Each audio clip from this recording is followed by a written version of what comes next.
Hello दोस्तों, आज हम नया देख रहे हैं भाई। वॉश बेसिन इंस्टॉल करेगा भाई, नया वॉश बेसिन बैठाएगा। देखो भाई बैठाया, अभी देखो नल के सेंटर में रखा, इधर से मेजरमेंट लिया। देखो 21 आया, 23 23.25 आया भाई। यह वेस्ट कपलिंग है भाई, वाइट सीमेंट बनाया।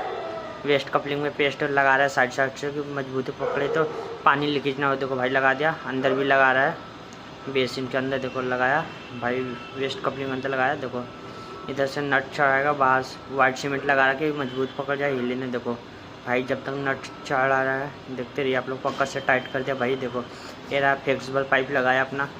फ्लेक्सिबल पाइप लगाने के बाद देखो आउटलेट इसमें डाल दिया 40 mm के पाइप में। देखो ये हो गया आपका वाइट सीमेंट भर दिया कि पानी लीकेज ना हो।